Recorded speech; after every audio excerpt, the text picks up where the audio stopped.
Start कर लो। Current electricity, current is the rate of flow of charge. Rate का means क्या हो जाता है, जब चार्ज को या किसी भी चीज को टाइम से डिवाइड कर दिया जाए तो उसको क्या बोलते हैं, rate of flow of charge. That is I equals to d q over d t. D q over d t. Unit of current is ampere. I equals to d q over d t और q upon t, इसी को लिख सकते हैं q equals to I t कर सकते हैं। और क्यू इक्वल्स टू हमारे पास फॉर्मूला है क्वांटाइजेशन ऑफ चार्ज है एन ई, जो मैंने पहले बता रखा है। एन ई भी तो नंबर ऑफ इलेक्ट्रॉन भी निकल सकता है by flowing amount of current, कि किसी भी वायर के अंदर अगर करंट फ्लो कर रहा है आई, पर्टिकुलर टाइम पर कितने इलेक्ट्रॉन फ्लो कर रहे हैं इसका पता चल जाएगा। इसलिए हम ये निकाल लेते हैं number of electron. Current electron, current is scalar quantity. अब आपको पता है current generally represented by arrow. Arrow जब आप देखते हो कहीं पे वहां समझ जाते हैं इसका मतलब क्या होगा कि ये vector quantity, but actually this is not. Current is scalar quantity although it is represented by arrow, but it does not follow vector addition. Law of vector addition, जैसे law of triangle and law of parallelogram आपने 11th में पढ़ा, उसके अंदर जो भी vector quantity होती है उसकी प्रॉपर्टी है कि वो फॉलो करना चाहिए triangle law of vector addition and parallelogram law of vector addition. तो ऐसा फॉलो नहीं करता है। उसका एग्जांपल मैंने दिया कि current is scalar quantity although it is represented by arrow, but it is scalar quantity because अब अगर यहाँ पर in one wire 3 ampere current is flow and other wire 4 ampere current is flow which are actually oriented at right angle, then their resultant must be resultant of these 3 and 4, that is by following Pythagoras theorem under root 3 square plus 4 square gives rise to 5 ampere. But here you have to just find out only sum of or addition of these two, because आप घर में देखते हो कभी wire अगर दो लगे होते हैं किसी एंगल पर ओरिएंटेड होते तो ऐसा थोड़ी नहीं कि आप अलग अलग चेंज कर देते हो। अगर एक में 2 एम्पियर आ रहा है दूसरे में 3 एम्पियर मिल करके 5 एम्पियर जा रहा है, ठीक है, सीधा सीधा सी है। तो वैसे यहाँ पर 3 एम्पियर जा रहा है 4 एम्पियर जा रहा है, अगर स्केलर क्वांटिटी है तो मिल जाएंगे डायरेक्ट 7 एम्पियर। अगर इसको वेक्टर क्वांटिटी लेट करते हैं तो 3 एम्पियर और 4 एम्पियर का रिजल्टेंट कितना आता है, 5 एम्पियर। जबकि यहाँ ऐसा होता नहीं है। ये ना समझे करंट की डायरेक्शन इसलिए बताया था कि करंट फ्लो करता है इसलिए एरो, लेकिन सच में ये स्केलर क्वांटिटी है क्योंकि ये vector and law of parallelogram follow नहीं करता है। समझ में आ रही बात? ये कर लिया?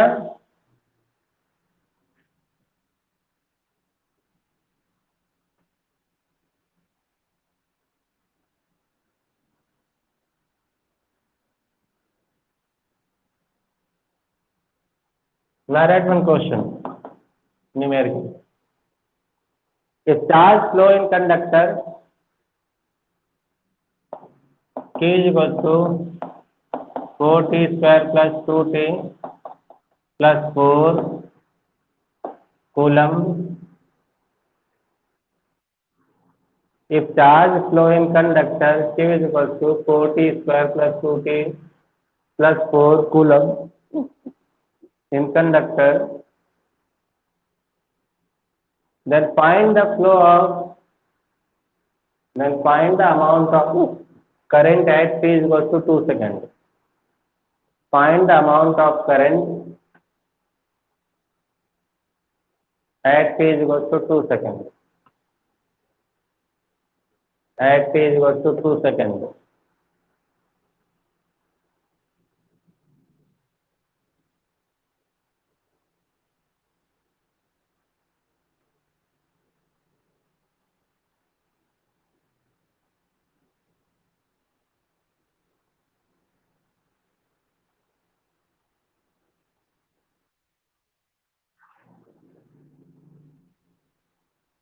और किसी का?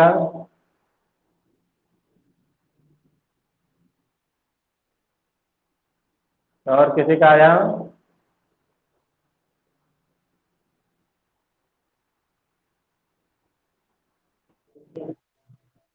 तीन। कितना आया? अच्छा 40 आ रहा है, 40 आ रहा है।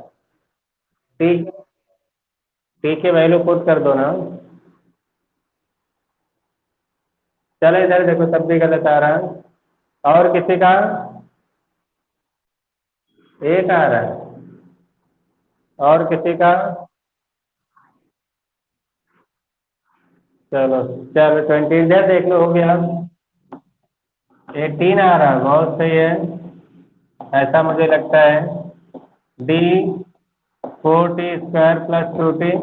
ये देखो हर्षिता तो बच गई है, या थी नहीं हर्षिता पहले?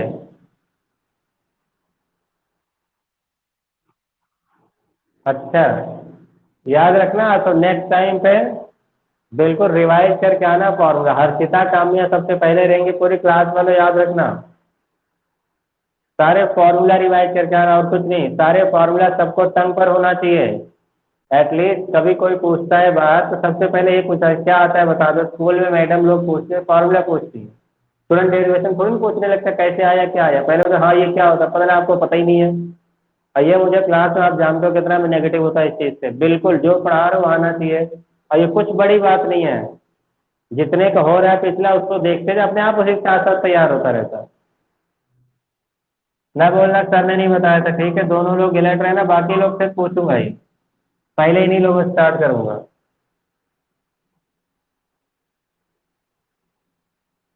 अब आ गया यहाँ पर यार कि 4t² + 2t + 4/dt। Akshay, Saurabh, ये इसका मतलब ये हुआ कि differentiation of q with respect to time t, differentiation of 4t² + 2t + 4 with respect to time t give rise to current. ये डिफरेंशियल है, ये डिफ्रेंशिएशन करेंगे तब। और x पावर n का डिफ्रेंशिएशन होता है n x पावर n-1। पहले पावर पहले ले लेते हैं, उसके बाद फिर पावर में से -1 कर देते हैं। तो क्या कर लेते हैं, 4 पावर पहले ले लेंगे 2, 2 - 1 + 2, t की पावर क्या है, कुछ नहीं तो 1 है, 1 ले लिया, t पर 1 माइनस, हाँ 1 - 1 + 4 का क्या हो जाएगा, 0। किसी भी कांस्टेंट वैल्यू का डिफरेंशिएशन 0। क्या हो जाएगी आपका 8t + 2t पावर 0 की वैल्यू क्या हो जाएगी, 1। Because 0 power of any value always will be 1। अब क्या हो जाएगा, 8 × 2 + 2, 16 + 2, 18 ampere, 18 ampere.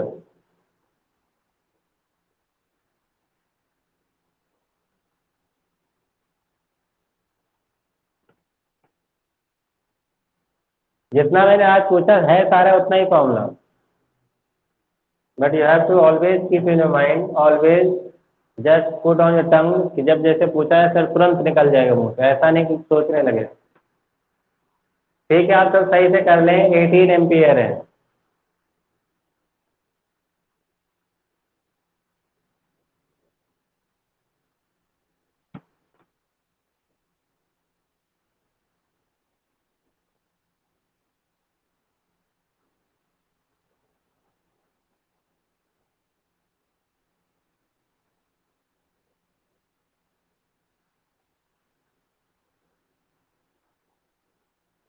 Next,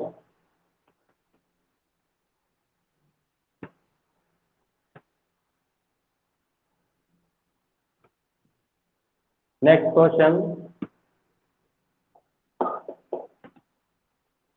If 3.2 ampere of current, if 3.2 ampere of current passing through a metallic conducting wire, a metallic conducting wire, find number of electrons flowing per second, number of electrons flowing per second।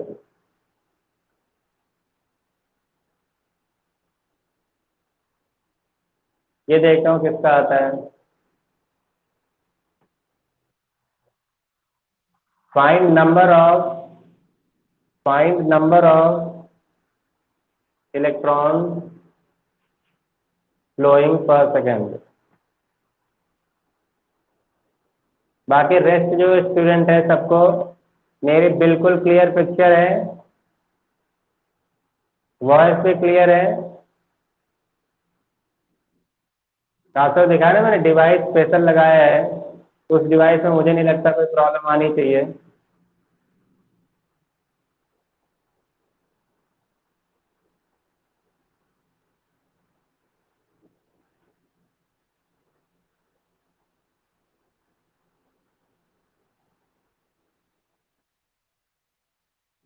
Two into, वाह बहुत अच्छा, well done. 2 × 10⁻19 क्या electron?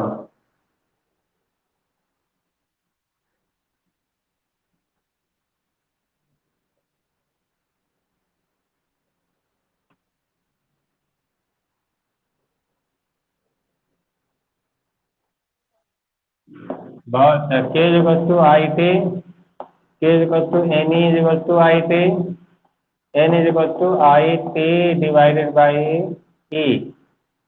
I for 3.2 ampere of current per second means 1/1.6 into 10⁻19। यह आ जाएगा आपका 2 × 10⁻19, जब ये as a numerator होगा 10⁻19 इलेक्ट्रॉन आ जाएगा। 2 × 10⁻19 इलेक्ट्रॉन। इस क्लास से आपने देखा खासियत क्या है कि सब कोई न कोई कभी न कभी आंसर देते हैं। ऐसा नहीं कि पोलैरिटी है कि सिर्फ एक बंदा कोई देता वही बार बार देता, ऐसा नहीं है। कभी सौरभ भी आंसर देते हैं, कभी बहुत पास अक्षय भी आ जाते हैं, कभी श्रुति भी, तो कभी इधर खुशी की तरफ से आने लगती है।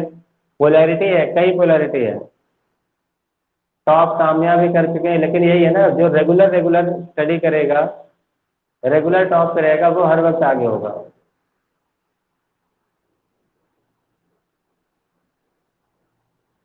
नेक्स्ट हो गया आपका, ये तो बहुत इजी था। Next,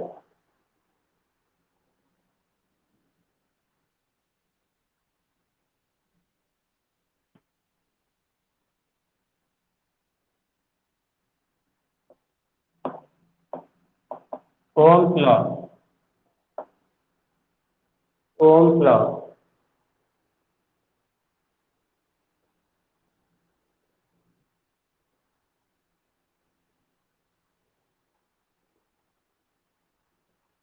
according to this law,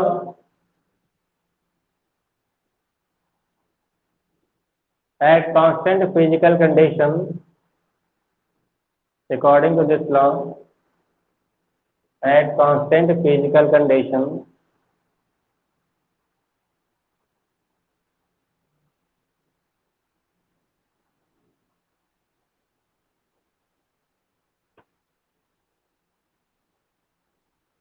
flow of current through metallic conductor is directly proportional to flow of current through metallic conductor is directly proportional to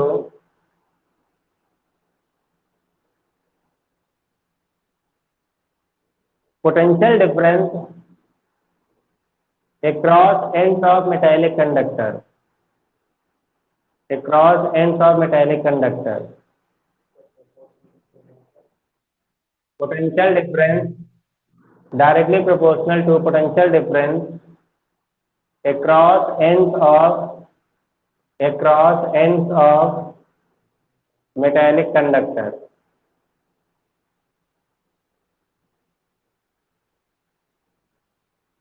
Metallic conductor.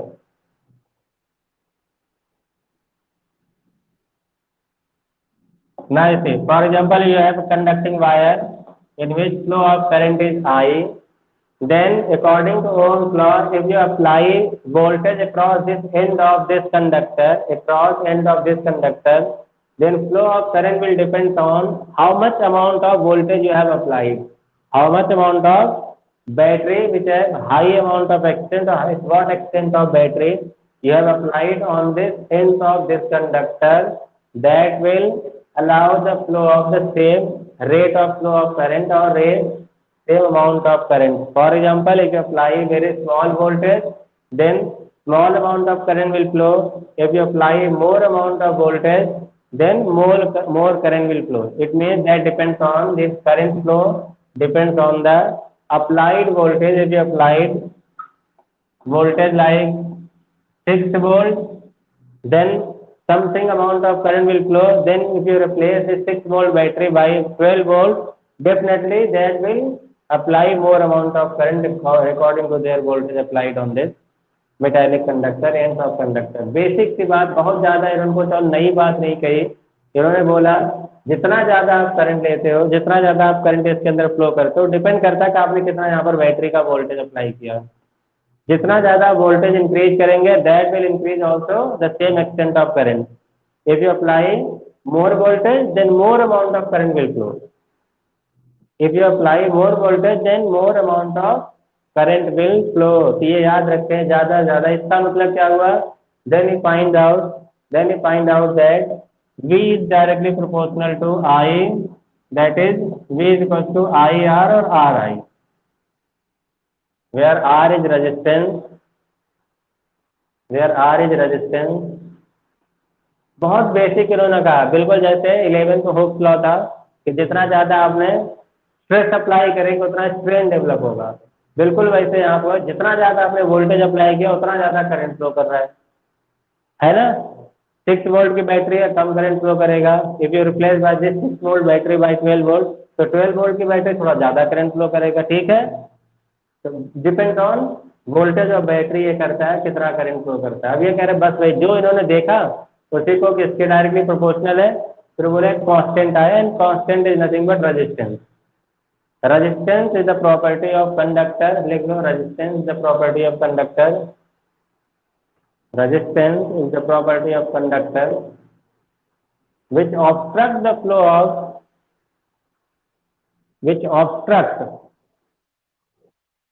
resistance is the property of conductor.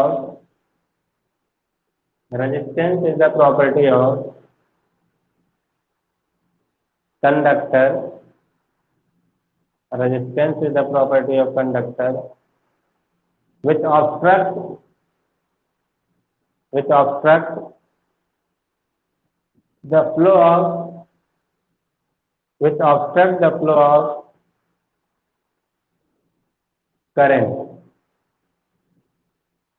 which obstructs the flow of current.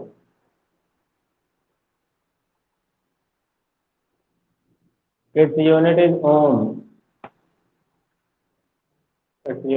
ohm. ये metallic conductor की property है, जितना ज्यादा resistance होगा उतना कम current flow करेगा। Resistance का मतलब प्रॉब्लम, ठीक है, ऑब्स्ट्रक्ट करे, रुकावट पैदा करे, प्रिवेंट करे फ्लो करने से, करंट ना उतना रेट में फ्लो कर पाए, ज्यादा स्पीड ना फ्लो कर पाए। That depends on how much amount of resistance present in this conducting wire और बल्ब। इसीलिए देख लो, कहते हैं कि अगर क्या आपने एल्यूमिनियम का वायर लगाया है कॉपर का वायर, अगर एल्यूमिनियम का वायर लगवाया तो उसके अंदर रेजिस्टेंस ज्यादा होगा, कम करंट फ्लो करेगा। अगर आपने कॉपर की वाइंडिंग करवा दिया फैन में, ठीक है, अगर कॉपर की वाइंडिंग है तो कहते हैं कॉपर की वाइंडिंग थोड़ा महंगी होगी क्योंकि उसके अंदर रेजिस्टेंस कम है, तो करंट ज्यादा अच्छा फ्लो करता है। ठीक है, इसलिए रेजिस्टेंस का मीनिंग है ये। तो भी इसका रोल आएगा आगे। ना राइट रिलेशन बिटवीन, बहुत स्मॉल से इस पर क्या न्यूमेरिकल दूं, relation between resistance and resistivity.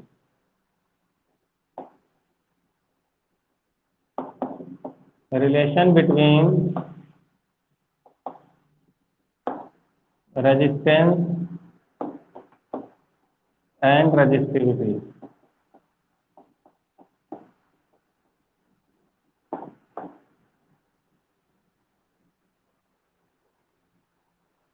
लिखो, resistance of metallic conductor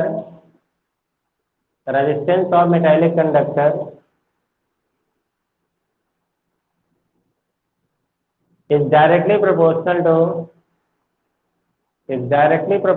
to length of conductor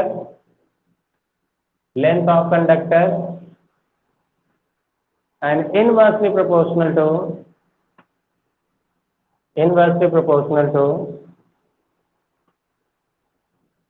area of cross section.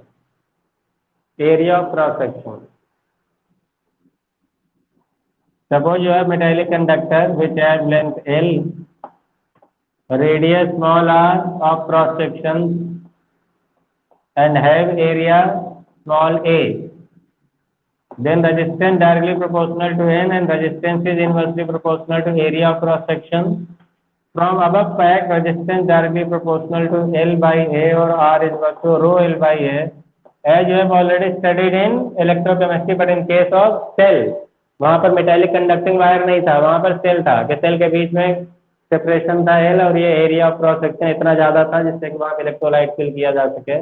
But here in case of current electricity you have to studied about metallic conductor. Metallic conductor for example you have wire, कोई भी तार ले लिया जाए, wire ले लिया जाए, इसका लेंथ एल है, area of cross section A है, तो लेंथ के डायरेक्टली प्रोपोर्शनल होगा एरिया के. इसका मतलब क्या हुआ, जितना ज्यादा लंबी wire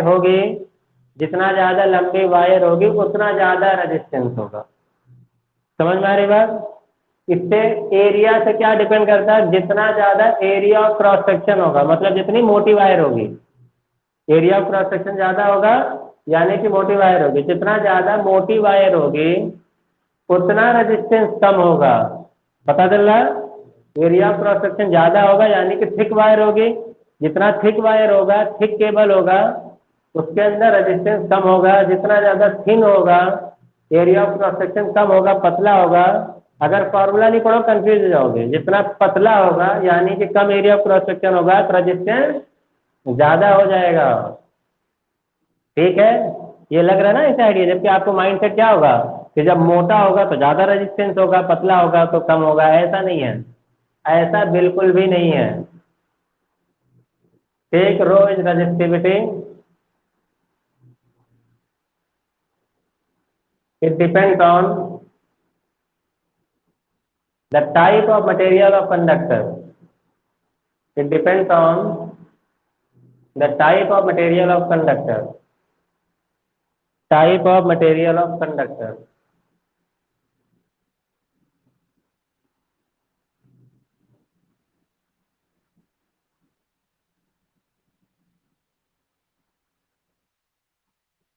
Material of conductor. Type of material of conductor. G is equals to 1 upon R. G is equals to conductance. ये पहले की तरह बिल्कुल है. Next conductivity. कंडक्टिविटी 1 upon रो.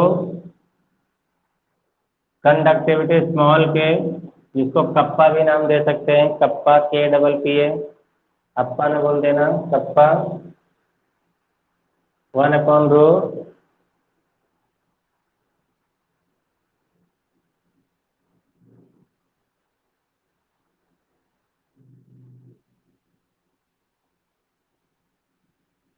नोट करके लिखें आप. बाय स्ट्रेचिंग खींचना, बाय स्ट्रेचिंग और फोल्डिंग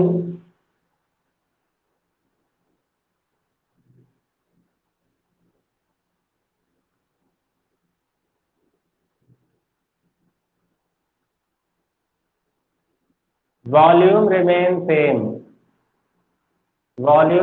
सेम. अब अगर आप सोचो अगर एक ऐसा थिक वायर था, एक थिक वायर ऐसा,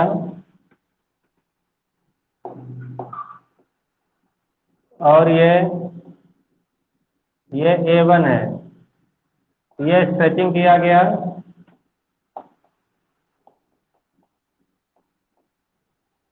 ये स्ट्रेचिंग किया गया,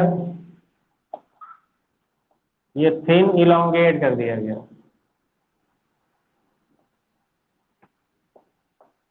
L2 A2. आप सोचो अगर जितना इसके अंदर स्पेस है, स्पेस तो इसके अंदर वही है ना, space is nothing but volume. जो अंदर स्पेस रहा, जगह रहा, वही तो वॉल्यूम है. तो जो इसके अंदर है वो इसके अंदर भी, बस ये किसके अंदर सिर्फ इतने में, इसके अंदर इतना स्ट्रेच कर में इतने में ज्यादा चला गया। अगर इसके अंदर जो एयर फील्ड होगा अंदर उतना ही, तो इसके अंदर भी एयर फील्ड होगा, और एयर क्या फील्ड होगा, कहाँ पर, वॉल्यूम पर। तो अगर देखा जाए इनमें इनमें दोनों में कोई अंतर नहीं है, सिर्फ डिफरेंस है, सिर्फ डिफरेंस है कि ये स्मॉलर में थोड़ा सा इलांगेट कर गया है। तो वॉल्यूम ऑलवेज सेम रहेगा, और वॉल्यूम होता क्या, area into length, area into length. इसका मतलब A1 L1 is equal to A2 L2। याद रखना, स्ट्रेचिंग के बाद या फोल्डिंग के बाद मटेरियल नहीं बदल रहा। अगर आपके कॉपर का वायर है तो जो आपका स्ट्रेचिंग जो बना वो भी कॉपर का ही वायर है। अगर ये एल्यूमिनियम का है तो आपका स्ट्रेचिंग ये भी एल्यूमिनियम का ही वायर है। समझ में आ रही बात?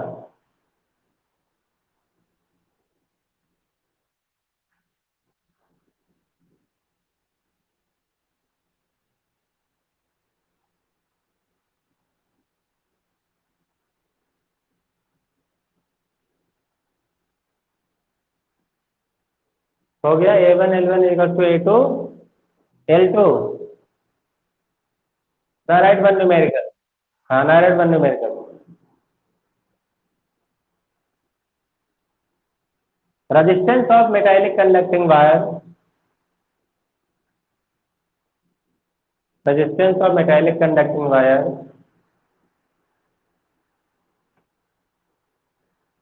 is 4 ohm.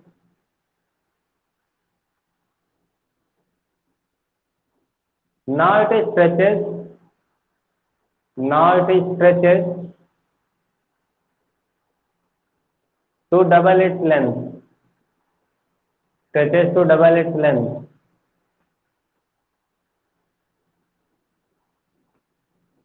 Find new resistance and resistivity. Find new resistance and resistivity.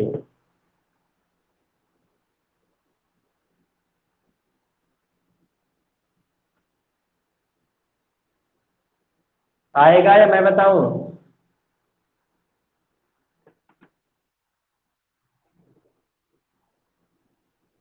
ठीक है, ट्राई करो आप तो।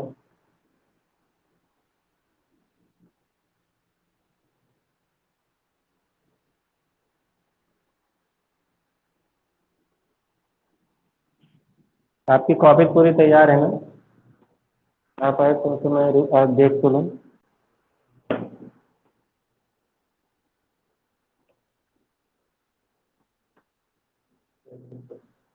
पूछा तो उसको कर तो लो किसी से लेके। सब आप देख रहा था इसलिए।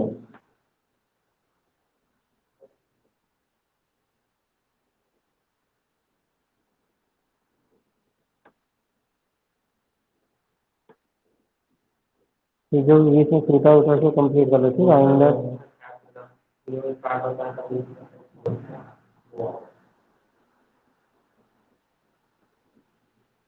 ये ठीक, एक और छोड़ना चाहिए।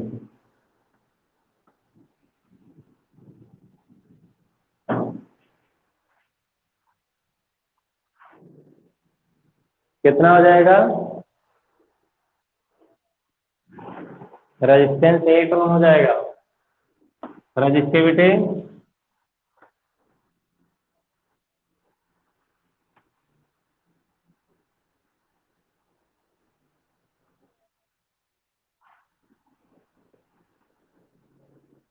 ये मैं देख रहा हूँ जिसके से भाई रहे उनका आंसर बहुत तेज आया है। मुझे शक हो रहा है, मुझे शक हो रहा है। चलो ठीक है, resistivity will be same because आपका स्ट्रेचिंग और folding, there is no change in resistivity. Material पर डिपेंड करता है। अगर एल्यूमिनियम कितना, कॉपर कितना, तो जो कॉपर है स्ट्रेच करने के बाद तो कॉपर ही रहेगा, इसलिए कोई फर्क नहीं पड़ता। अब अगर ये देखा जाए कि ऐसा एक वायर है, ये एल है, कह रहा है आपका स्ट्रेचिंग इसकी लेंथ क्या होगी, डबल। इसकी लेंथ हो जाती है डबल, ठीक है। इसका अगर भाई देवे ए कर दिया जाए तो इसको A डैश कर लिया जाए, A into L is equal to A dash into two L हो जाएगा। ए डैश हो जाएगा, क्या हो जाएगा, A L upon two L आ जाएगा ए बाई टू। इसका रेजिस्टेंस आप देखा जाए आर इज इक्वल टू कितना 4 ओम और रो एल बाई ए। तो इसका जो रेजिस्टेंस होगा क्या आ जाएगा, आर डैश रो एल कितना है 12, एरिया कितना ए बाई टू आया कि नहीं, लेंथ कितना है 12, एरिया है ए बाई टू, ये 4 हो गया, 4 rho L by A, 4 rho L by A, ठीक है। और रो एल बाई ए क्या हो जाएगा, कितना दिया ये रो एल बाई ए 4, कंफर्म हो गया, भाई लोगों ने साथ नहीं दिया था, 16 ओम, 4 हो जाए 16 ओम आ जाएगा। फटाफट करें फटाफट।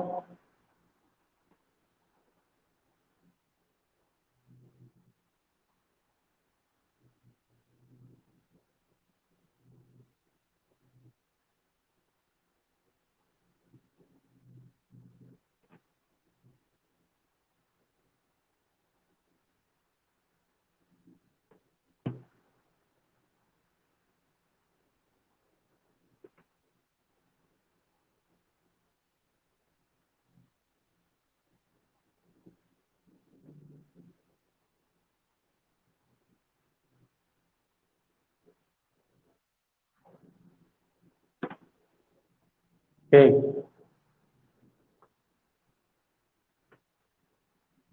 now right next, resistance of metallic wire is 2 ohm। एक और कर ले प्रैक्टिस के लिए, resistance of metallic wire is 2 ohm, stretches by double its length, stretches by double its length, find new resistance and resistivity, stretches by double its length, find new resistance and resistivity। फटाफट करें, जल्दी जल्दी answer बताए, कौन बताएगा।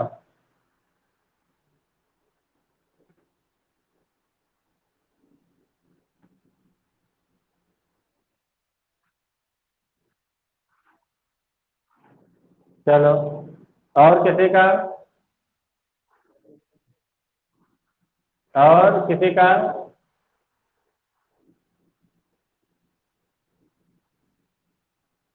और किसी का, और और ठीक है। और नित्या, तुम लोग बताओगे कभी, खुशी, आयशा, कुछ तो मुंह खोलो, तुम लोग कुछ तो बोलो, गलत सही कर रहे हो कि नहीं। रेजिस्टेंस कितना है, ठीक है। और किसका, खुशी,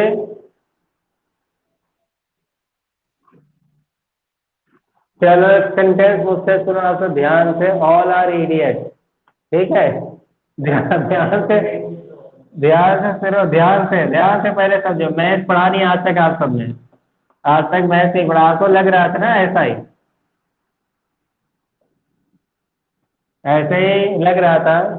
जब आप यहाँ पे सामने होते तो मैं आपको बताता, सामने होते तो आप बताता कैसे कैसे एक्टिंग की जाती है। ये पहले वाले क्वेश्चन से इस वाले क्वेश्चन में डिफरेंस है, उसमें स्ट्रेचेस 2 था और इसमें स्ट्रेचेस बाई है, देखो पढ़ो सही से।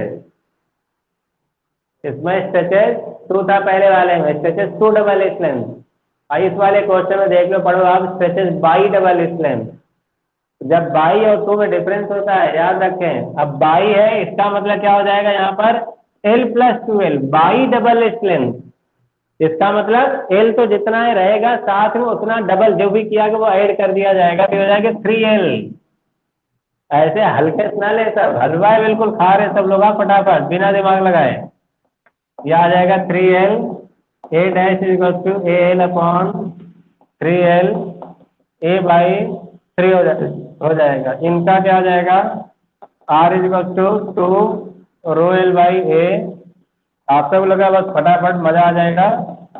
रो एल डैश क्या हो जाएगा 3L, ए डैश क्या हो जाएगा A/3, तो आ जाएगा 9 रो L/A, 9 × 2 18 ओम, ऐसा आया। ठीक है,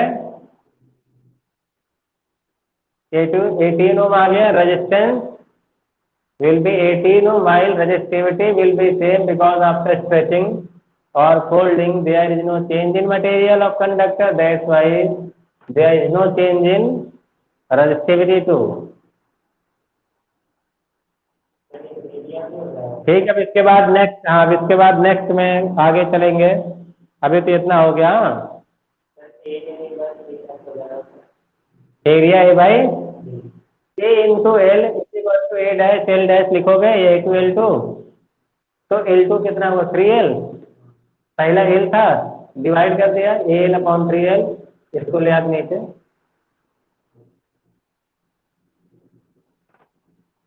ठीक है, मजा आया, सब लोग रिवाइज करके आए, सही से रिवाइज करके आए, सब कुछ पूछने में भागे ना। सबसे बेस्ट तरीका, जितना मैंने क्वेश्चन पूछा था, फार्मूला पूछा था, ऐसे रिवाइज करना होता। ठीक है, बाकी हाँ, बाकी बाय वाले 20 पे स्टार्ट करता हूँ। ओके, ठीक।